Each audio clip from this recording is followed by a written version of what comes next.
আসসালামু আলাইকুম প্রিয় ভিউয়ার্স।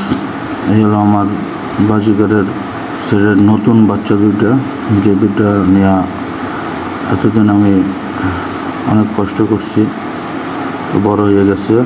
এই হলো আমার যেই পাখি জোড়া ডিম পারে না, ওটার জন্য আর একটা ফিমেল আয়না জোড়া দিয়ে দিছি। এখন দেখি কয়েকদিন অপেক্ষা করে এটা ডিম পারে কিনা। তো প্রথম থেকেই ডিম পারে না এই পাখি জোড়া, তারপরও পালতেছি, মায়া হয়ে গেছে পাখিটার উপরে। আর এই হলো যে আমার ডিম পাড়া বাজিগারের জোড়া। তো এই যে ডিম পারে, এটার এবার একটু অনেক সমস্যা হইতে আছে, সম্ভবত ক্যালসিয়ামের ঘাটতি।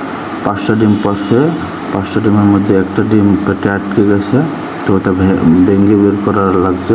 তো 4টা ডিম ছিল, 4টা ডিমের একটা ফোরছে, আর একটাও ফোরছে, আর একটা ফোরছে, এবার বাচ্চা মরা হয়েছে। ওটা কিসের জন্য জানি না, হয়তো ক্যালসিয়াম জনিত কারণেই হইবে। তো আরও 2টা ডিম আছে, দেখি 2টা ডিম কি হয়। তবে আমার এই যে বাচ্চা দুইটা খুবই কিউট হয়েছে, সুন্দর কালার আসছে। তো আমার চিন্তা ভাবনা আছে যে আস্তে আস্তে আমার এই বাচ্চা ফুটিয়েই একটা কলোনি সিস্টেম একটা করব। তো এই জন্য আমি এটা নিয়ে খুবই পরিশ্রম করতেছি।